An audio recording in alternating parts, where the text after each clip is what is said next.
Ufa, meu amigo torcedor vascaíno. Vasco, depois de 9 anos, está novamente nas quartas de final de uma Copa do Brasil. Depois de 9 anos, o Vasco volta a estar entre os 8 melhores da competição. Mas olha, meu amigo torcedor, mesmo diante de toda a empolgação, mesmo diante da classificação, mesmo diante de estar de volta às quartas de final da Copa do Brasil, depois de tanto tempo, a gente não pode deixar de pontuar o que aconteceu ontem dentro de São Januário. Passamos, vencemos. Para você ter noção, a última vitória que o Vasco havia conquistado pela Copa do Brasil em São Januário foi em 2019 contra o Santos. Então foram vários tabus quebrados, uma vitória importante.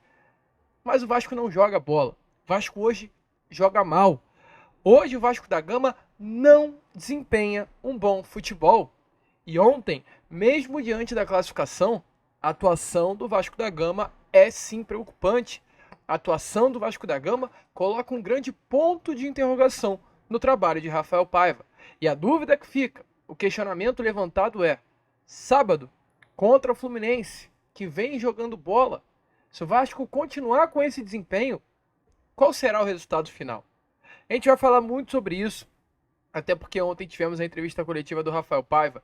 Ele também falou sobre o desempenho da equipe Cruz Maltina, tudo isso você verá aqui agora neste Acorda Vascão, as justificativas encontradas pelo técnico Rafael Paiva para o que ele achou desse Vasco da Gama e Atlético Goianiense. Porém, é claro, antes de começar o vídeo, antes de deixar todos vocês muito bem informados sobre o nosso Cruz Maltino, como sempre faço aqui no canal, quero dar as boas-vindas a todos vocês que estão chegando aqui pela primeira vez. Para quem ainda não me conhece, muito prazer, eu sou o Lucas e você está no canal do Gigante Vasco, o canal do torcedor vascaíno. E é claro, né, Vascão, você que está aí do outro lado, ainda não é um inscrito do nosso canal, vem agora mesmo aqui embaixo, onde tem essa palavrinha inscreva-se, aperte nela e já faça parte aí da nossa família. Nós contamos muito com a presença e o apoio de todos vocês aqui no canal para fazer com que cada vez mais pessoas possam ter acesso ao nosso trabalho. Como você fará isso? Se inscrevendo.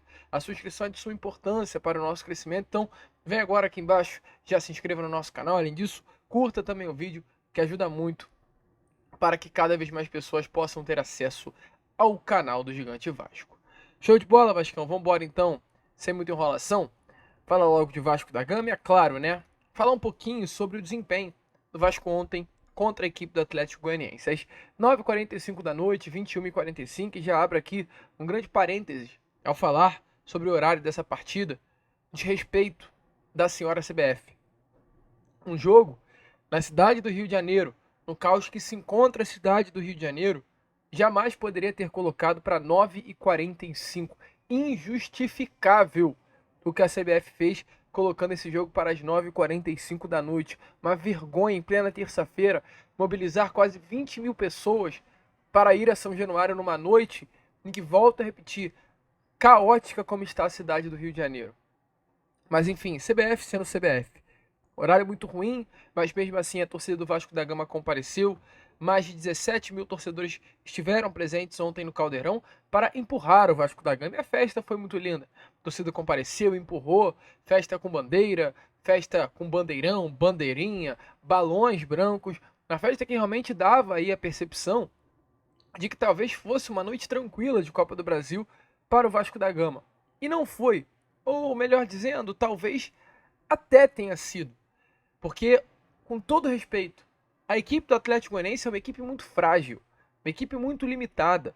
Durante toda a semana a gente viu o próprio presidente do Atlético Goianiense, Adson Batista, falando muito sobre isso, que ele nunca viu uma equipe tão frágil emocionalmente e uma equipe que não representasse o tamanho assim, né, do Atlético Goianiense como esta atualmente.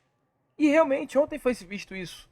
A quantidade de espaço, a quantidade de erro que foi se cometido pelo elenco do Vasco da Gama, se fosse qualquer outra equipe do Campeonato Brasileiro, ontem teria vencido o Vasco com uma grande facilidade em São Januário. O jogo termina com o Vasco tendo menos posse de bola, 47, o Atlético com 53, e o Atlético chegando 11 vezes ao gol do Vasco, enquanto o Vasco apenas 7 ao gol do Atlético. O Atlético Goianiense ontem termina o jogo sendo superior ao Vasco da Gama. O Vasco ontem não jogou em São Januário. O Vasco ontem viu o Atlético Goianiense jogar. E me desculpe, isso é muito preocupante. Que a gente não está falando de uma equipe boa. A gente está falando de uma equipe que no Campeonato Brasileiro não consegue pontuar. Uma equipe que no Campeonato Brasileiro jamais venceu jogando em Goiânia, dentro de sua própria casa. Uma equipe que hoje no Campeonato Brasileiro é o lanterna do Brasileirão. Lanterna, o último colocado com 12 pontos. Com 4 vitórias nas últimas 5 partidas. Sendo que a última foi uma goleada para o Botafogo no sábado.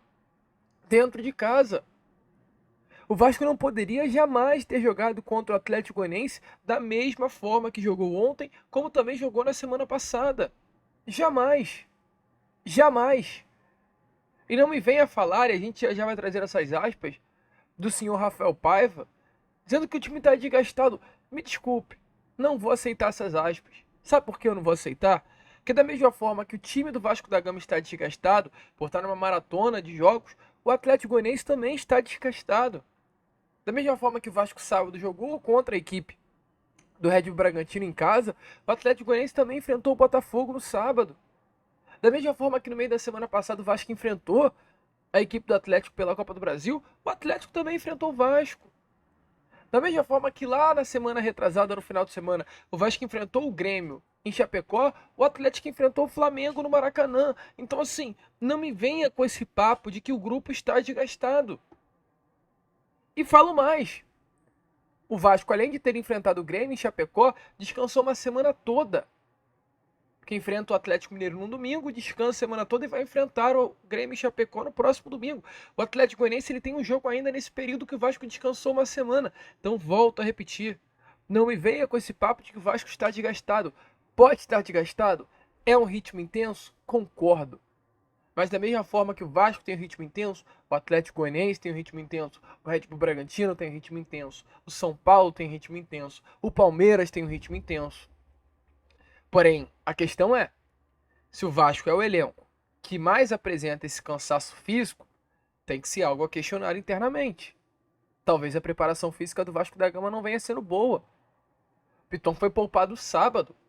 Ontem o Piton não aguentou jogar os 90 minutos. Teve que pedir para sair. Exatamente aos 25 minutos do segundo tempo. Piton joga ontem 70 minutos.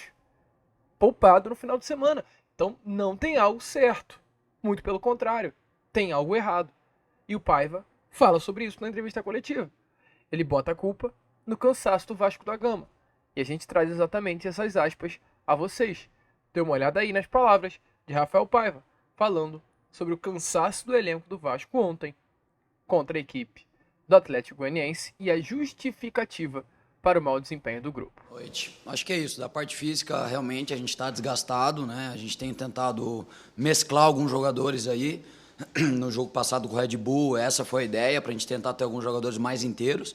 Mas mesmo assim a gente carrega uma sequência de jogos pesada que a gente sabe que a gente vai estar desgastado e já temos jogo contra o Fluminense no final de semana. Então a gente sabe que a gente está levando esse resquício aí, né? Quanto às trocas, acho que a gente já estava sofrendo um pouco, a ideia era tentar dar um pouco de gás, né?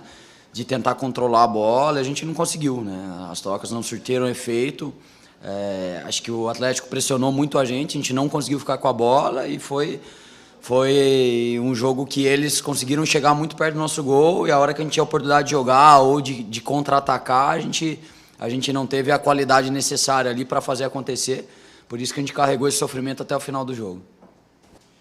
E o Atlético, né, valorizou demais, já foi assim na semana passada e em São Januário também, no segundo tempo, pressionou, o Vasco teve que jogar com muito coração. Você concorda, Rafa? Concordo. Acho que a gente conseguiu jogar com mais inteligência no primeiro tempo. Acho que o segundo tempo a gente jogou mais pela transpiração do que realmente pela organização ali. Acho que os momentos que a gente poderia transitar e matar, a gente não teve a frieza necessária para matar o jogo, porque o Atlético deu o contra-ataque para a gente e a gente não conseguiu encaixar. E por isso que a gente, de novo, carregou o sofrimento até o final do jogo. Mas, apesar do Atlético não ter conquistado os resultados, né, tanto com o Mancini, agora com o Humberto, é uma equipe potente, com bons jogadores e tenho certeza que eles vão evoluir aí. Então, como vocês viram aí, né? O Paiva, ele fala muito sobre essa parte física, sobre esse cansaço do grupo. E volto a repetir, compreendo. É um desgaste muito grande. São jogos longe do Rio de Janeiro. O Vasco jogou 3 jogos seguidos fora de casa. Total compreensão do cansaço desse grupo. Mas ao mesmo tempo também acho e creio que da mesma forma que o Vasco da Gama é uma equipe cansada fisicamente, Atlético Goianiense também, São Paulo também, Red Bull Bragantino também, o Fluminense no próximo sábado também. Então se o Vasco é a equipe que mais aparenta esse cansaço físico, tem que ser questionado, tem que ser cobrado. Por quê? Dentre todos os 20 clubes do Campeonato Brasileiro que tem também semanas desgastadas de partidas, o Vasco é que mais apresenta esse cansaço.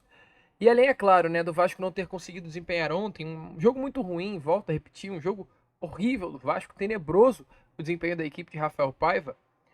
A principal dúvida que o torcedor vascaíno teve na partida de ontem não foi apenas a questão do desempenho, mas foi as alterações do técnico Rafael Paiva. O Vasco tem o primeiro tempo ok, acho que até o primeiro tempo muito igual ao Atlético Goianiense, mas o grande problema do Vasco da Gama foi a segunda etapa, segundo tempo do Vasco da Gama foi um segundo tempo muito ruim. O Vasco não desempenha, o Vasco não joga, o Vasco não consegue puxar contra-ataque. E o que mata qualquer possibilidade do Vasco da Gama conseguir ali fazer o segundo gol, ao meu ver, foi a entrada do GB. Que o Vasco ele começa um jogo numa espécie de 4-3-3 e sendo que o Vasco atacava, né, num 4-3-3 e defendia também num 4-4-2, né? O Vasco ele defendia com uma linha de 4, linha do sistema defensivo. E o que fazia? O Hugo Moura ficava no meio, ao lado do Esforça. O Watson vinha recompor a lateral direita com o Paulo Henrique. E o Cocão ele fazia espécie de um ponta, também recompondo com o Piton pelo lado esquerdo. E o Verratti e o Paeles faziam essa primeira linha de pressão no setor do adversário. Então o Vasco defendia nesse 4-4-2. Porém, na hora do ataque, o que fazia? O Cocão, ele saía do meio, vinha jogar como se fosse um ponto. O Paê, ele jogava entre linhas, circulando. Tinha os dois do meio, que era o Esforça e o Hugo Moura. O Hugo Moura muitas das vezes caindo pelo lado direito do campo para apoiar essa parte ofensiva. E o Watson ali também pelo lado direito, o Verratti como nosso centroavante. Então, o Vasco atacava com 4-3-3, o Cocão fazendo essa função de ponta esquerda para o Paê conseguir circular entre linhas. E o Vasco defendia num 4-4-2, com o Paê e o Verratti fazendo essa primeira linha de marcação. Até aí, ok. Achei até inteligente essa ideia do Rafael Paiva de montar a equipe do Vasco. Mas qual é o grande problema? Talvez, por ele entender que o Vasco defendia com uma dupla de ataque, que era Paê e Verratti, ele tira o Paê e coloca o GB. Até aí tudo bem. A pressão do Vasco iria permanecer com 2 atacantes. Não tão rápidos, mas que pressionariam ali. Ganharia na bola defensiva e ofensiva com o GB pela altura. Mas o grande problema é que o GB não tem a qualidade do Paê de atuar entre linhas. Então o Vasco ele perde a posse, perde a recomposição, porque o Cocão cansa. O Paê não marca, mas o GB marca menos do que o Paê. E ele ainda coloca o JP no lugar do Hugo Moura. Então o Vasco perde ainda mais essa linha de recomposição. Perde Piton, que marca bem, coloca o Vitor Luiz. E aí que pra mim quebra tudo de vez, que ele tira o Matheus Carvalho e coloca o Galdamez, assim, sem chance. Então mata o contra-ataque, que o Watson tá cansado, não aguenta mais correr, o Vasco quando pega a bola mira automaticamente o Watson, e não tem esse escape, porque o GB e o Verratti não tem nenhuma característica de serem jogadores rápidos e ágeis a puxar contra-ataque. Então era marca o Watson, a bola iria nele, o Vasco perde qualquer saída de contra-ataque. Qualquer saída de contra-ataque. Ele parece que entendeu apenas aos 43 minutos da segunda etapa que o Vasco estava sem essa possibilidade de conseguir chegar ao segundo gol do Atlético. Não tinha, o Atlético se despreocupou em defender, porque sabia que qualquer saída do Vasco da Gama em contra-ataque seria fácil de recompor defensivamente. Somente aos 43, quando ele coloca o Emerson Rodrigues, que o Vasco volta a causar algum perigo ao gol do Atlético Goianiense. Numa escapada pela ponta direita, o Galdamez ele cruza e quase essa bola chega ao Verratti. Apenas depois dos 43 minutos da segunda etapa. Até os 43 foi o Vasco sofrendo para uma equipe frágil como o Atlético Goianiense. Então o Paiva ontem errou muito, cara. Muito, mas muito nas mexidas. E aí, é claro, ele foi perguntado sobre isso. Por que mexeu mal assim?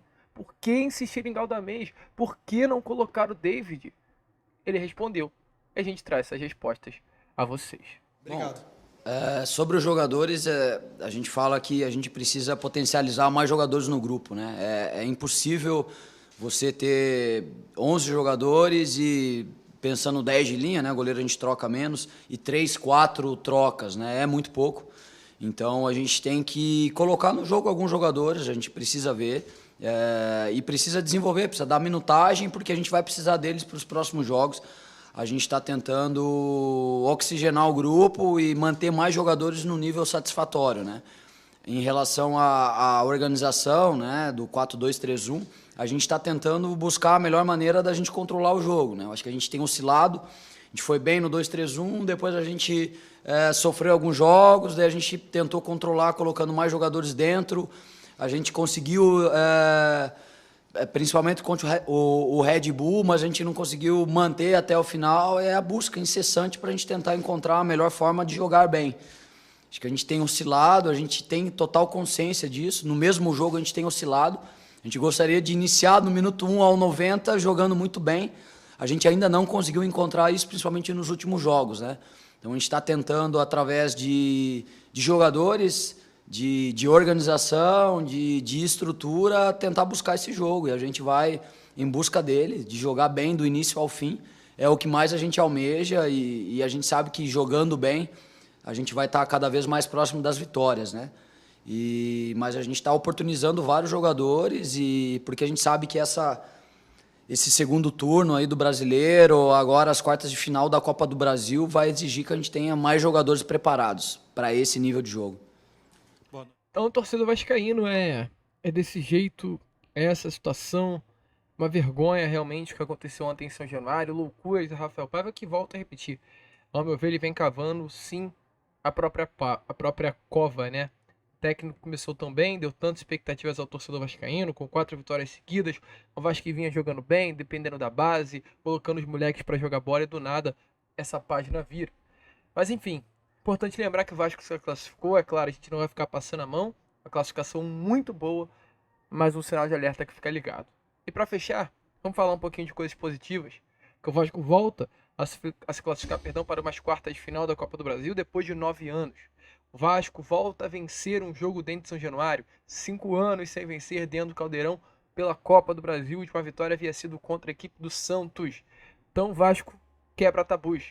Paiva quebra tabus. Vasco, meu amigo, independente de tudo, está nas quartas de final da Copa do Brasil. E o Paiva, é claro, falou sobre isso. E a gente traz as aspas dele a vocês. Porque o futebol é muito equilibrado no Brasil, né? Eu acho que ele é muito competitivo, muito equilibrado. E a gente, em alguns momentos, sofre mais do que gostaria, mas eu acho que faz parte do jogo. Acho que faz parte do jogo, ainda mais um jogo de mata-mata. E a gente vai trabalhar sempre para tentar melhorar, para dar alegria para o torcedor, mas eu acho assim... A gente tem que levar daqui da noite de hoje é uma classificação que faz 9 anos que a gente não estava nessa fase, estar entre os 8, tá longe do Z4, não tão longe assim como a gente gostaria, mas a gente está evoluindo no Campeonato Brasileiro. Eu acho que é por esse contexto que a gente tem que tentar olhar e a gente está olhando dentro do nosso grupo.